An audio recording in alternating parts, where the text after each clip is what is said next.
Welcome everybody to today's video. Ribs. Yeah, we've managed to procure some venison ribs from a hunter we know. Now these venison ribs are great. The meat is super tender, kind of like pork rib. They're also really fatty, so it takes a long time to cook them.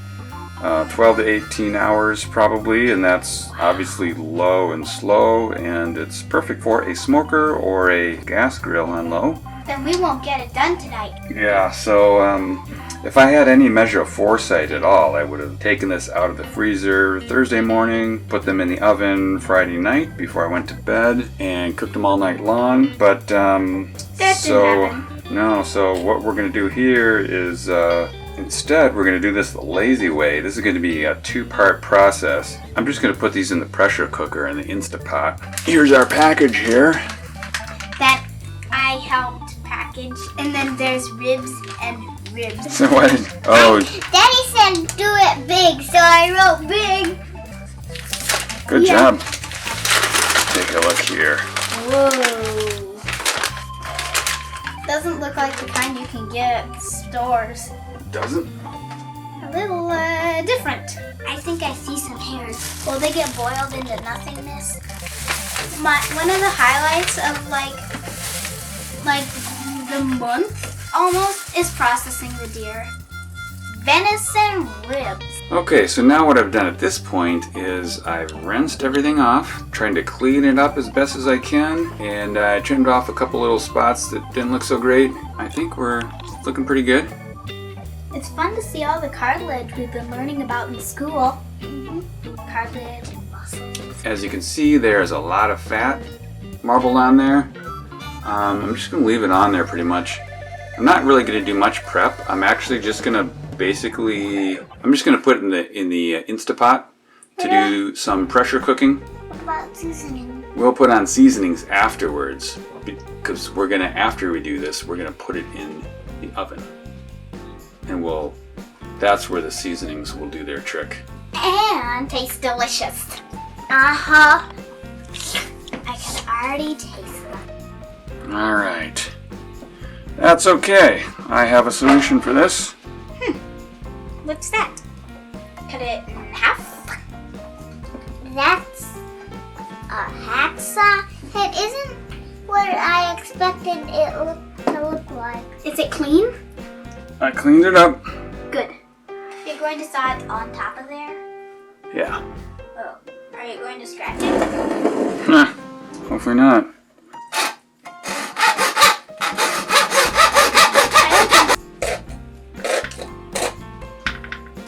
I thought you were going to go whack and hit it. But split in two and put it back at the top.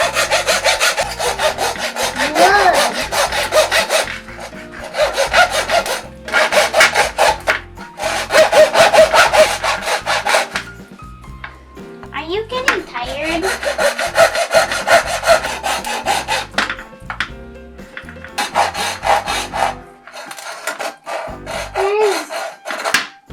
Okay. This is one of those things it looks harder than it is. It looked really hard. Or, it's more awkward than anything else. So, okay, I'm just going to rinse off those edges. You want to kind of have these around the edges, if you can. Why? I don't know. That's just the way I've always done it.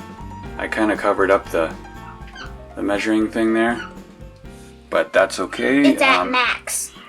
Because what I want to do is I want to fill this up with the kind of the minimum amount of water, which is about 2 cups.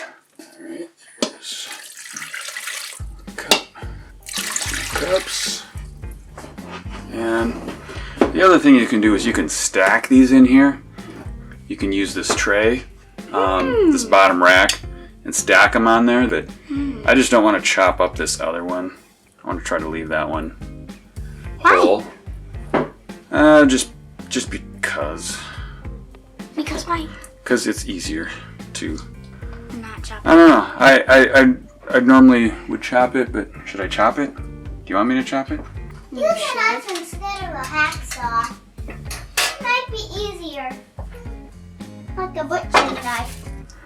I will add that I would like to get a cleaver so I can just cleaver it. It's kind of a large knife that you can just...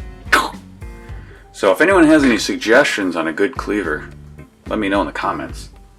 Otherwise, I'm going to add a little bit more water it might there. make it more tender. And I'm going to put the lid on here. And now this is basically just for the purposes of just getting this cooked to the point where I can then put it in the oven and finish it off. Put this on meat stew, and it's going to take 140 minutes. 140, how many hours is that? That's probably about 12 hours. Yikes. I don't know. But yeah, really compress it down. So it'll be small when we take it out? No, I mean compress the time down. Oh. Alright, here we go. We're going to open this up and take a look. It's looking pretty good. Don't you think? Yeah. Falling right off the bone. That's tender. And this is what I like to call liquid gold. Ooh, it looks like Jello. Yeah. It's broth, and the best kind of broth that you can get, actually, because it's the kind that you make yourself. And so this is venison broth. It's just like beef broth. And you can use one of these fat separator things that you use for like turkey gravy. I think you won't have enough room. But what I normally do is I just use a mason jar and just pour it in there. I mean, You like mason jars a lot. I do. And then the fat, it'll just kind of rise to the top after a while. It doesn't even take that long. I mean, look at that. Doesn't that look delicious? And not very delicious. Well, Yum. not the fat part, but... It kind of looks like orange juice at the bottom. There you have it. Some delicious stuff. Bone broth. Bone broth, yeah. So, I had it in the refrigerator for a while, so there it just solidifies. Huh? It's white. You can just take a spoon and you can scoop it out, and it'll come out in like a big chunk. And I just put it in a deli container there. That you really like also. Yeah. And Put a link for those. Okay. And their lids. They come with the lids. Those Look look how- like Jello. Yeah, Oh, I mean that's basically yeah. what Jello is, I think, gelatin. So here's out of the pressure cooker, Silpat. So it's pretty tender. Looks real tender. It's pretty tender. Okay, so here's where we put the spice rub on. It's called a spice rub? Yeah, this is the moment you've been waiting for, right? Yeah. To see you do it. This is just, you can use any kind of spice rub. I mean, make your own, get a pre-made one, whatever. Pre-made? I wanted to put this Silpat mat on here just to protect the bottom of these. Taking a little bit of the broth. It's kind of a mop sauce, is what it's called. Oh, mop sauce? I didn't think that was called mop sauce. When you put it on there to make sure that it's not going to dry out. So I'm just kind of mopping it with some of the broth. We are going to put a little bit of barbecue sauce on here, just a little bit, because if you put too much on, the sugar in there will burn. So you only want to put on a little bit at a time.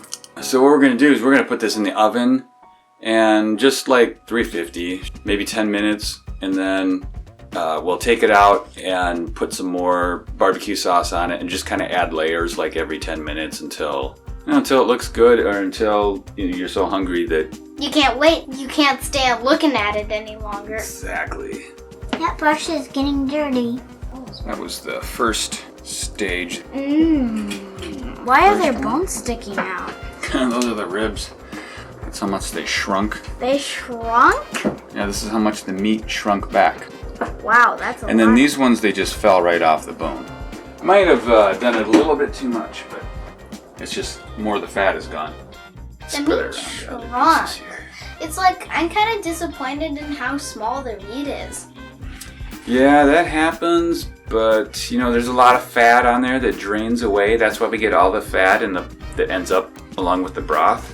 And honestly, like doing this in the pressure cooker, you wouldn't get all this nice broth if you were just doing this on the grill.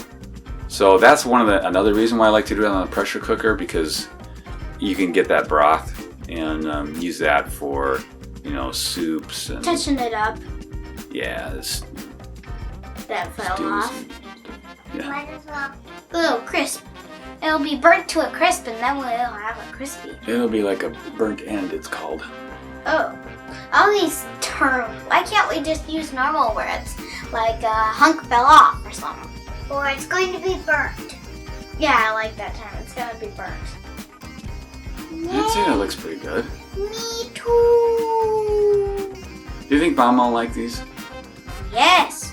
I think she'll approve of it as long as it doesn't have any weird chives or anything on it. Chives, there's a good idea. So let's plate this up here. Put some veggies on there. Oh, green beans. Yum, yum, yum, yum. What is that stuff? Coleslaw. Coleslaw. Doesn't it have sauerkraut in it? Another one of our videos. It looks like it's got carrots. No meows though. Yeah, no meow. That's homemade too. Mm-hmm. Sauerkraut. That's another one of our videos you can watch. On the beans? Why not? Makes the beans taste better. I like my sauerkraut to the side of my plate. I like my sauerkraut. Put it in my sandwich. I didn't really want it anymore. It looked delicious. So, there we have it. This is venison ribs, and if you're fortunate enough to be able to procure some from either maybe you got a deer yourself or a friend got one and was able to lend you or give to you the ribs. I don't think they want it back unless they want the bones back. Yeah. That looks so good. I think I'd eat it even with the spices on it, even though I don't really like spices. Take a little piece and just see. Tender. Nice and tender. It was picture perfect until you cut into it. I want to try that little bit. I'm so hungry looking at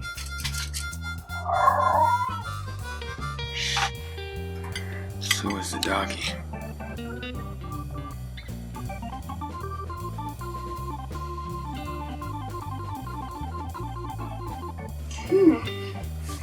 That's a tough solution. Use a knife instead of a hacksaw. Might be easier. You splattered me. Sorry. Why are there bones sticking out? Those are the ribs.